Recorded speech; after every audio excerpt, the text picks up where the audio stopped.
સત્સંગનો મહિમા શું? ગુણાત્મન સ્વામી કહ્યું, નવરા બેઠા નથી, કરોડ કરોડ કામ કરીએ છીએ. આ સત્સંગનો મહિમા. આપણે આવ્યા છે, કથા સાંભળીએ છીએ, કરોડ કામ, કરોડ દુકાનો ચલાવો છો, તેનું ફળ બ્રહ્માંડનું રાજ મળે એટલું પૂર્ણ થાય છે. એટલે કોઈ પણ આ સત્સંગની ક્રિયા, આ ઠાકોરજીની ક્રિયા, આ ડેકોરેશન કરો, સાફસૂફ કરો, બધાનું આટલું ફળ છે. વંદે બ્રહ્મપુરાધિપમ શ્રી સહજા નંદં ચ મૂલાક્ષરમ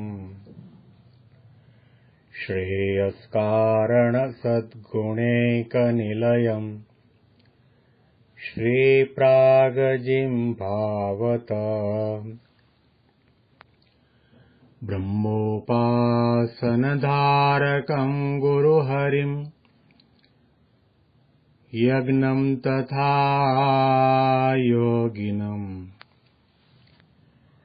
પ્રીત્યેવં પ્રમુખં મહંતમનિશં શ્રીજી સ્વરૂપમ મુદા. મહિમાનો મહિમા પ્રવચનમાળામાં સૌને સાષ્ટાંગ પ્રણામ. જય સ્વામિનારાયણ. હેપી હેપી વચનામૃત દ્વિશતાબ્દી મહોત્સવ. હેપી હેપી પ્રમુખ સ્વામી મહારાજ શતાબ્દી મહોત્સવ. છેલ્લા 6 દિવસથી આપણે પંચાળા પ્રકરણનું 3જું વચનામૃત વાંચી રહ્યા છીએ અને એને સમજવા માટેનો પ્રયત્ન પણ કરી રહ્યા છીએ. મહારાજ પોતે બુદ્ધિશાળી કોને કહે છે એની વાત પણ આમાં કરી છે અને સાથે સાથે મહારાજે એ પણ બતાવ્યું કે હેતરૂપી માયા છે, ભગવાન સિવાય બીજે ક્યાંય પણ હેત કરવામાં આવે એનું નામ માયા. મહારાજે બહુ વિસ્તૃત રીતે નિર્ગુણપણું અને સગુણપણું એ પણ આમાં સમજાવ્યું છે.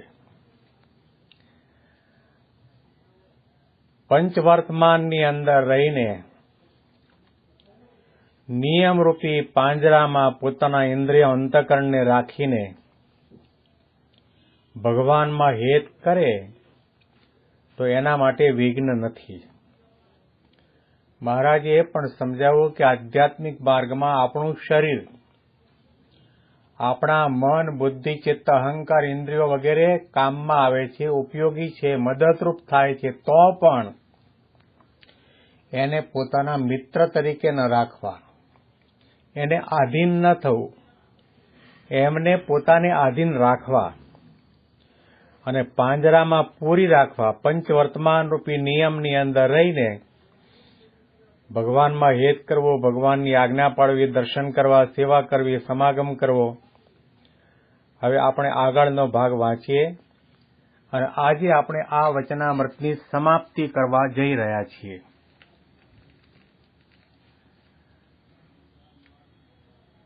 એ ઇન્દ્રિયો અંતઃકરણને પંચવર્તમાનના નિયમરૂપ જે પાંજરું તથા બેડી તેમાં રાખીને ભગવાનની ભક્તિ કરાવવી, પણ એને વિશે ગુણ ન લેવો, શત્રુ ભાવ જ રાખવો અને જો એમને ભક્તિમાં ઉપયોગી માનીને હેતુ માને એને એનો ગુણ લે તો ભગવાનના દર્શન સ્પર્શનાદિકને વિશે સુખ મનાવતે થકે. જો સ્ત્રીયાદિકને વિશે કંઈક સુખ મનાવી દે તો એનું કર્યું કરવું સર્વે વ્યર્થ થઈ જાય. જેમ જાજો દારૂનો ઢગલો હોય અને તેમાં એક અગ્નિનો તણખો પડ્યો હોય તો તે દારૂ સર્વે ભસ્મ થઈ જાય છે, તેમ એનું કાંઈ ઠેકાણું રહેતું નથી. માટે કેવળ આત્મારૂપ થયે થકે જ ભગવાનને વિશે હેત થાય તે ઠીક છે, એમ અમારો સિદ્ધાંત છે અને એવી રીતે જે ભગવાનમાં હેત કરે છે તે અમને ગમે છે અને એમ પણ વિચાર કરવો જે ભગવાનમાં જેવું રૂપ છે તેવું બીજે નથી, અને જેવો ભગવાનનો સ્પર્શ છે તેવો બીજે નથી, અને જેવો ભગવાનમાં સુગંધ છે તેવો બીજે નથી, અને ભગવાનના શ્રવણમાં જેવું સુખ છે તેવું બીજે નથી, અને જેવો ભગવાનમાં રસ છે તેવો બીજે નથી. એમ ઇન્દ્રિયો અંતઃકરણને લોભ દેખાડીને બીજા વિષયમાંથી પાછા વાળવા એ પણ સમજણ ઠીક છે. ત્યારે સ્વયં પ્રકાશાનંદ સ્વામીએ પ્રશ્ન પૂછ્યો છે, હે મહારાજ, આ જે સર્વે વિચાર તે કયા સ્થાનકે રહીને કરવો? ત્યારે શ્રીજી મહારાજ બોલ્યા, જે પોતાના હૃદયને વિશે એમ વિચાર કરે છે, સ્થૂળ દેહ, સૂક્ષ્મ દેહ, કારણ દેહ એ હું નહીં, અને જાગ્રત, સ્વપ્ન, સુષુપ્તિ એ 3 અવસ્થા પણ હું નહીં, અને પંચ જ્ઞાનેન્દ્રિયો અને પંચ કર્મેન્દ્રિયો અને 4 અંતઃકરણ ને એમના દેવતા એ સર્વે હું નહીં. હું તો એ સર્વેથી પૃથક છું, અને ચૈતન્ય છું, અને ભગવાનનો ભક્ત છું. અને ઇન્દ્રિયો અંતઃકરણ કંઈક ચાળા કરે તો એને કહેવું છે, કેમ તારે તે એક ભગવાનનું જ રૂપ જોવું છે કે બીજાનું પણ જોવું છે? અને કેવળ ભગવાનનો શબ્દ સાંભળવો છે તથા ગંધ લેવો છે કે બીજાનો પણ શબ્દ સાંભળવો છે અને ગંધ લેવો છે? અને જો ભગવાન વિના બીજા વિષયમાં તું જઈશ તો તારે મારે શું છે ભાઈ? તું કોણ અને હું કોણ? તારે મારે લેવું દેવું નથી. તમે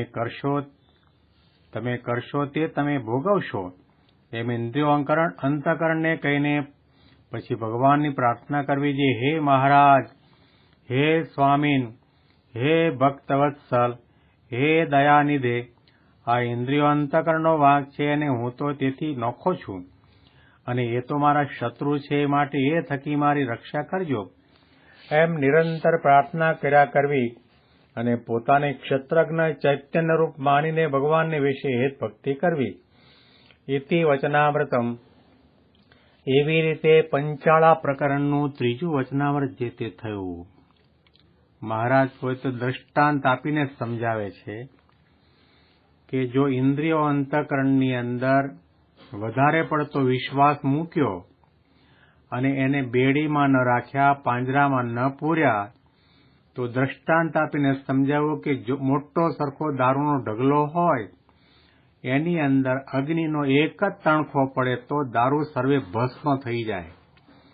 તેમ મહારાજ કહે છે કે આવી રીતે ઇન્દ્રિયો અંતઃકરણનો દોરો દોરાય તો પછી એનું કંઈ ઠેકાણું રહેતું નથી. માટે આત્મારૂપ થઈને ભગવાનને વિશે હેત કરવું એ અમારો સિદ્ધાંત છે. મહારાજ સિદ્ધાંત બતાવે છે કે બ્રહ્મરૂપ થવું, ગુણાતીત થવું, દેહથી અળગા થવું, દેહાભિમાનને ટાળવું બાળવું, એ પછી વડતાલનો સાધુ હોય, બોચાસણનો હોય, ગઢડાનો હોય, ગોંડલનો હોય, ભુજનો હોય, અમદાવાદનો હોય, એ સાધક હોય, પાર્ષદ હોય, સાધુ હોય કે હરિભક્ત કે સત્સંગી હોય, બાઈ હોય કે ભાઈ હોય,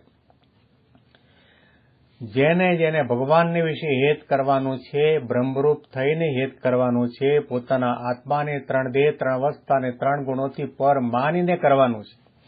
આ મહારાજનો સિદ્ધાંત છે. આ સિદ્ધાંત માત્ર BAPS સંસ્થાના સંતો અને હરિભક્તો માટે જ નહીં.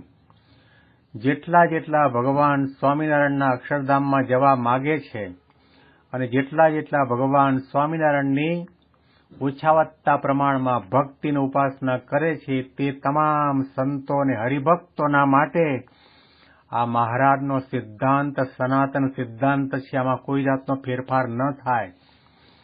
એ સિદ્ધાંત વાત મહારાજ બતાવે છે કે ભગવાનમાં હેત કઈ રીતે કરવું, મૂર્તિમાં હેત કઈ રીતે કરવું, ગુણાતીત સંતમાં હેત કઈ રીતે કરવું, એના આકારથી નહીં, એના બાહ્ય કાર્યોથી પણ નહીં, ચમત્કાર પરચાપરચીથી નહીં, પણ એના આધ્યાત્મિક ગુણોથી હેત કરવામાં આવે અને પોતાના આત્માને બ્રહ્મરૂપ માનીને કરવામાં આવે અને ઇન્દ્રિયો અંતઃકરણના ગુલામ બન્યા વગર એને વશ કરીને કરવામાં આવે તો મહારાજે કહ્યું કે એનું હેત અખંડ રહે છે. અને સાથે સાથે આપણે મનમાં એવો પણ વિચાર કરવો કે ભગવાનમાં જેવું રૂપ છે એવું બીજે ક્યાંય નથી, ભગવાનમાં જેવો સ્પર્શ છે એવો બીજે ક્યાંય નથી, ભગવાનની વાણીમાં જે આનંદ આવે છે એવું શ્રવણ કોઈ જગ્યાએ નથી. ભગવાનમાં જેવો રસ છે એવો બીજે ક્યાંય નથી. આવી રીતે ઇન્દ્રિયો અંતઃકરણને લોભ બતાવવો કે અહીંયા જે લાભ મળશે એવું બીજે ક્યાંય ન મળે, આવી રીતે વિષયને વિછેથી વૃત્તિને પાછી વાળવી અને આવી સમજણ દ્રઢ કરવામાં આવે તો મહારાજે કહ્યું એ ઠીક છે. ત્યારે સ્વયં પ્રકાશાનંદ સ્વામીએ મહારાજને પ્રશ્ન પૂછ્યો, મહારાજ, આ તમે જે વિચાર કહ્યો એ કયા સ્થાનકમાં બેસીને આ વિચાર કરવો?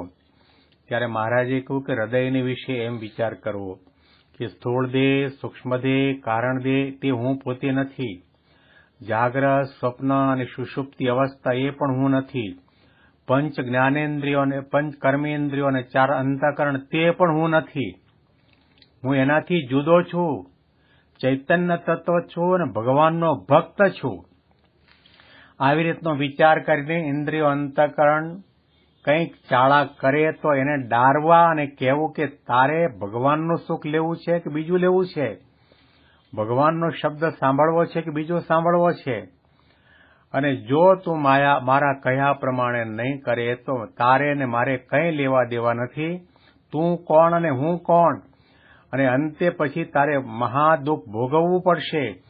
આવી રીતે એને સમજાવીને વૃત્તિને વિષયોમાંથી પાછી વાળવી અને આ બધા ઇન્દ્રિયો, અંતઃકરણ, દેહ વગેરેથી જુદા પડીને બ્રહ્મરૂપ માનીને ભગવાનની ભક્તિ કરવી. અક્ષરમ અહમ પુરુષોત્તમ દાસોસ્મિ, આવી રીતે વિચાર કરવો. અને મહારાજ અંતે ભગવાનને પ્રાર્થના કઈ રીતે કરવી એ પણ અહીંયા આગળ બતાવ્યું છે કે હે મહારાજ, હે સ્વામી, હે ભક્તવત્સલ, હે દયાનિધે, આ ઇન્દ્રિયો અંતઃકરણનો વાંક છે. પોતાથી કોઈ નાની મોટી ભૂલ થાય અને ઇન્દ્રિયો અંતઃકરણ વિષયમાં ચાલ્યા જાય તો ભગવાનને આવી પ્રાર્થના કરવી કે મારો આમાં વાંક નથી, હું તો એનાથી નોખો છું, આ તો બધા મારા શત્રુ છે, માટે કૃપા કરો અને મારી રક્ષા કરજો. જેવી રીતે પ્રહલાદજીએ નૃસિંહ ભગવાનને પ્રાર્થના કરીને કહ્યું, કારણ કે નૃસિંહ ભગવાને હિરણ્યકશિપુનો વધ કરીને પ્રહલાદજીની ભક્તિને આધીન થઈને રાજી થઈને કહું તારે જે જોઈએ તે માગી લે. હે પ્રહલાદ, તું કહેતો હોય તો તને ત્રિલોકનું રાજ્ય આપવા માટે તૈયાર છું. ત્યારે પ્રહલાદજીએ કહ્યું, પ્રભુ, મેં તમારી ભક્તિ 3 લોકનું રાજ્ય મેળવવા માટે નથી કરી. તમારી ભક્તિ ન કરી હોત અને તમારો વિરોધ અને દ્રોહ કર્યો હોત તો પણ મારો બાપ 3 લોકનો રાજા હતા, મને રાજ્યમાં વારસામાં મળવાનું જ હતું. તમે મારી રક્ષા કરી, આ દેહની રક્ષા કરી છે અને રક્ષા માનતો નથી. તમે મારા ઇન્દ્રિય અંતઃકરણના ગણ થકી, શત્રુ થકી રક્ષા કરો ત્યારે હું માનું કે તમે મારી રક્ષા કરી છે. ભગવાનની પાસે અને સંતની પાસે આવી પ્રાર્થના હંમેશના માટે કરવાની છે, કારણ કે આ જીવાત્માને આદિ અનાદિકાળથી અનંત જન્મથી વિષયો તરફનો ઢાળ ઢળતો જ આવ્યો છે. એ સહેજે સહેજી આંખની વૃત્તિ જતી રહે, કાનની વૃત્તિ જતી રહે, રસની વૃત્તિ જતી રહે, મનની વૃત્તિ જતી રહે, ઇન્દ્રિયો અંતઃકરણની વૃત્તિ જતી રહે. એટલા માટે જાણપણું રાખીને મુમુક્ષુતા ધારણ કરીને ભગવાનને અને ગુરુહરિને પ્રાર્થના કરવી કે આ મારા અંતઃશત્રુ થકી રક્ષા કરજો, અને પોતાને આત્મા માનીને ભગવાનને વિશે ભક્તિને હેત કરવા. આ ભગવાન સ્વામિનારાયણનો વ્રતગત સિદ્ધાંત છે, અભિપ્રાય છે. એને ધારીએ, એને વિચારીએ, અને આ અક્ષર પુરુષોત્તમ સિદ્ધાંત આની અંદર મહારાજે આ 3જા વચનામૃતમાં આપ્યો છે. અક્ષરરૂપ થઈને પુરુષોત્તમની ભક્તિ કરવી, અક્ષર પુરુષોત્તમ ઉપાસના. 3 દેહ, 3 અવસ્થા અને 3 ગુણોથી પર થઈને, જાગ્રત, સ્વપ્ન, સુષુપ્તિ 3 અવસ્થાથી પર થઈને પોતાના આત્માને બ્રહ્મરૂપ માનીને પુરુષોત્તમ નારાયણની ભક્તિ કરવી એ અક્ષર પુરુષોત્તમ ઉપાસના અને ભગવાન સ્વામિનારાયણનો સનાતન સત્ય સિદ્ધાંત છે. અને એટલા માટે મહારાજના સિદ્ધાંતને મૂર્તિમાન કરવા માટે બ્રહ્મ સ્વરૂપ શાસ્ત્રીજી મહારાજે અનંત પ્રકારના કષ્ટો સહન કરીને, અપમાન અને તિરસ્કાર સહન કરીને, કાંટાળી કેડી ઉપર ચાલીને, ધગધગતા અંગારા ઉપર ઉઘાડા પગે ચાલીને, ગગનચુંબી મંદિરો બનાવીને મધ્યખંડની અંદર અક્ષર પુરુષોત્તમ મહારાજની મૂર્તિ પધરાવી અને ઉપાસનાનો માર્ગ શુદ્ધ વહેતો મૂક્યો અને કહ્યું કે અક્ષરરૂપ થવા માટે ગુણાતીત અક્ષર બ્રહ્મ સંતની જરૂર છે એના જેવા આપણે થઈએ ત્યાર પછી ભગવાન પુરુષોત્તમ નારાયણની ભક્તિનો અધિકાર આપણને પ્રાપ્ત થાય. આવો અદ્ભુત મહિમા અક્ષર પુરુષોત્તમ સિદ્ધાંતનો, ઉપાસનાનો, આપણી આંતરિક સાધનાનો મહારાજે આ વચનામૃતમાં બતાવ્યો છે. એ આપણા જીવનની અંદર સિદ્ધ થાય એવી ગુરુ હરિ અને ભગવાન સ્વામિનારાયણના ચરણકમળમાં પ્રાર્થના. મહિમાની વિશેષ વાતો આપણે આવતીકાલના પ્રવચનમાં આ જ વચનામૃતના માધ્યમથી સાંભળીશું. તમામ સંતો હરિભક્તોને મારા સાષ્ટાંગ દંડવત પ્રણામ. જય સ્વામિનારાયણ.